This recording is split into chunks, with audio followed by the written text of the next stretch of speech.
represents a democratization of opportunities for our youth.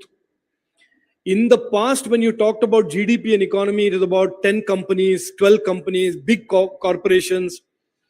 But the economic framework of India is now increasingly going to be driven by young Indians who are innovating, who are building startups in multiple areas. Now, this part of the economy is because of the very nature of digital, it depends on digital identity, is a fight against any black economy.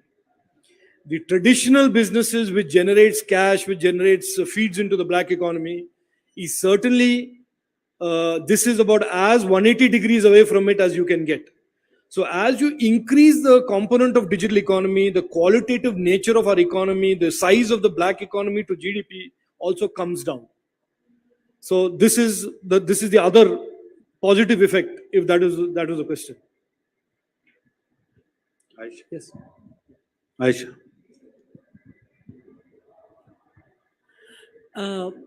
The fact that the G20 countries are now, the G20 is reaching the finale next month.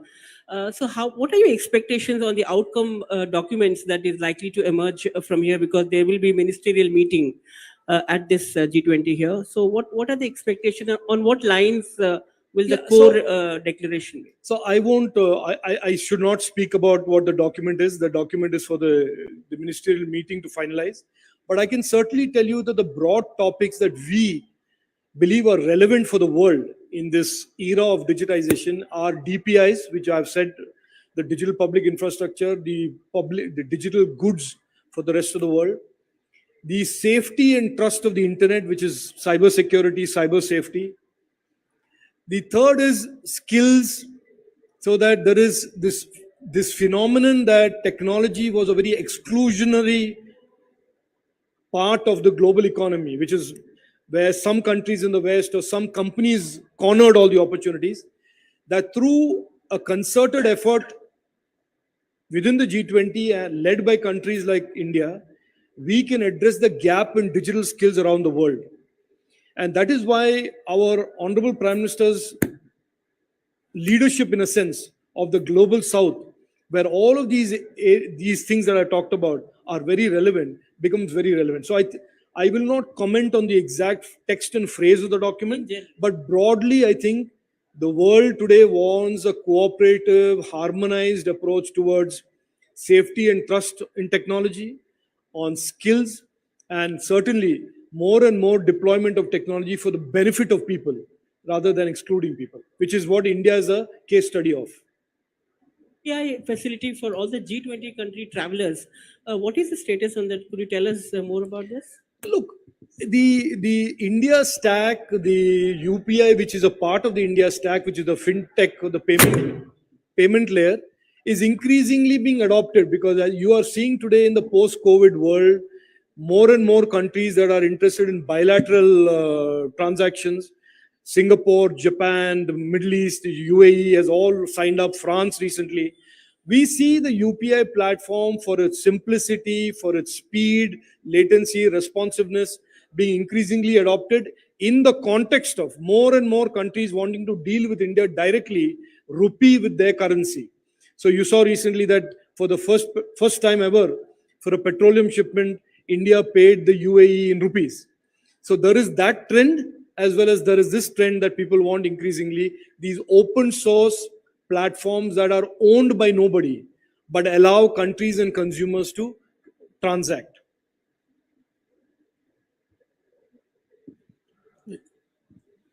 Yeah, please go ahead. Hello. Yeah. Yes. I'm Narayankar from UNI. In a recent interview, Mr. Raghuram Rajan, he has raised some questions about PLI scheme. He says that India is not mobile phone exporter, but a mere assembler of phone parts for exports. Yeah. How do you, react to this? I certainly don't want to react to it, and this is obviously not the subject matter for this press conference. I will certainly respond to you on the sidelines. to that question. But this is certainly not the subject that we are discussing today in the DWG. Sir India ने अभी वीवाटेक में participate करा था और last year जो है India country of the year था, उसको यूरोप का सबसे बिगेस्ट स्टार्टअप इवेंट बोला जाता है। अब जैसे कि इंडिया ने ये G20 की प्रेसिडेंसी में DIA शुरू करा है, इसमें कई कंट्रीज के स्टार्टअप जो है पार्टिसिपेट कर रहे हैं, तो ऐसी कोई योजना है कि हम इसको G20 के बाद भी बड़े लेवल पे स्टार्टअप का कोई इवेंट करें जिसमें कम से कम G20 कंट्रीज के या एशिया के ज्यादातर कंट्रीज पार्टिसिपेट करें? और देखिए, मैं बड़ा स्पष्ट रूप से कहना चाहता हूं कि ये जो भी हम कहते हैं यहाँ पर DWG में हो या G20 में हमारे प्रधानमंत्री जी कहते हैं, हम वो मीटिंग के लिए नहीं कहते हैं। डिजिटल इनोवेशन अलायंस हमने ये हमारे प्रेसिडेंसी के लिए नहीं बनाया है।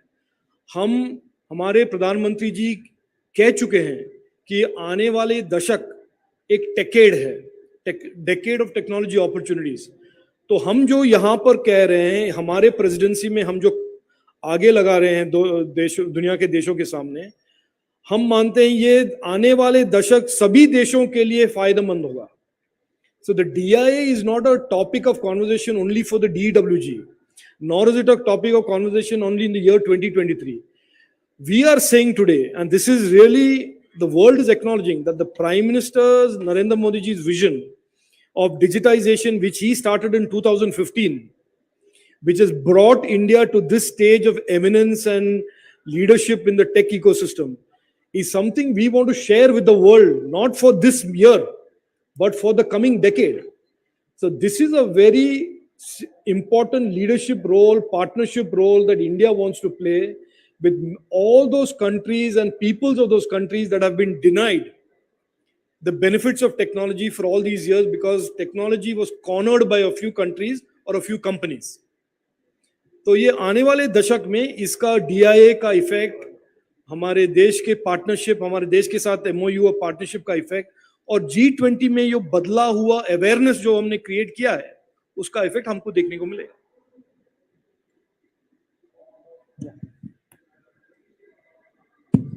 Yeah, hi, I'm Uma Kannan from the New Indian Express. Just a follow-up on the MOU that you were talking about, 8 countries. So is this part of G20, and also are you expecting more countries to sign up? No, so I'll explain this. It's not necessarily part of G20, nor is it not connected to G20, because I'll tell you why. In the G20, there is a growing consensus about the power and efficacy of DPIs. How open source DPIs, digital public infrastructure, benefit people who have been excluded from the empowerment of technology for so many years. So the DPI is now increasingly seen by countries as a way to connect to their citizens, give better governance, they help digitize their own economies, and so on. And we are saying, as part of that, we are saying, here is what the India stack is, here is what the India DPI is, and we are more than happy to offer this very creative ecosystem of startups and technology to all those countries who want to also adopt and adapt and customize it to their needs. We are seeing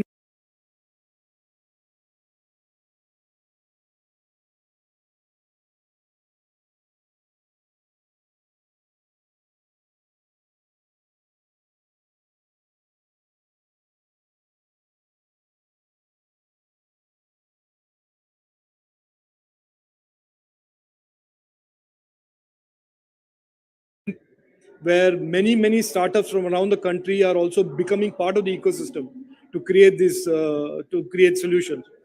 So this is the way we will approach it. But the interest, because India is such a shining example and shining beacon of how technology has transformed governance, the interest amongst countries is very high.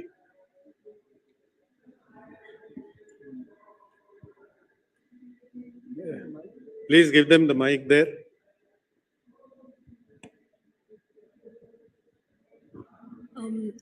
So I'm Savitri from Asianet News in Bengaluru. So there are extensive discussions happening regarding the digital public infrastructure, but the instance of leaking data from the CoWIN portal through the Telegram app was like a very controversial subject recently. So how the safety of the data of public citizens can be assured? Is there any topic of discussions which is happening in DIA?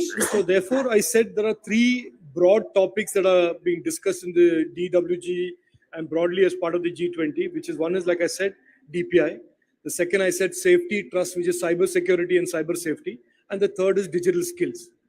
And we have recently, as you know, legislated a digital personal data protection bill. And we are seeing from the responses from the rest of the world that increasingly countries are seeing that as the benchmark in how to allow innovation, how to create DPI, how to create more and more innovation, but also at the same time protect our digital nagriks and digital citizens from issues like data protection, data leaks, and so on and so forth. So this is very much part of the DWG conversation, very much part of our policy framework. I don't want to get into a conversation about you characterizing this as a controversy. People will create controversies, whether they're real or imaginary, then it is left for us to convey that it is imaginary.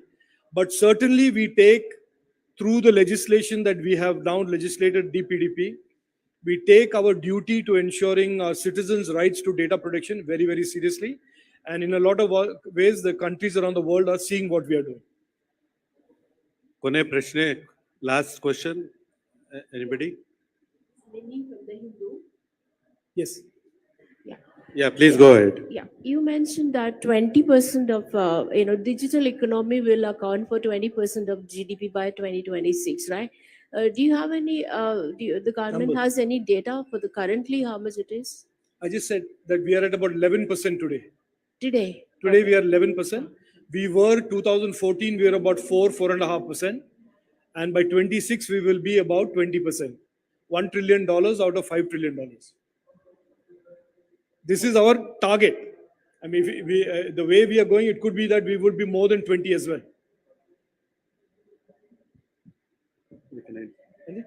Thank you. Thank you, everybody. Namaskar. Thank you. Thank you.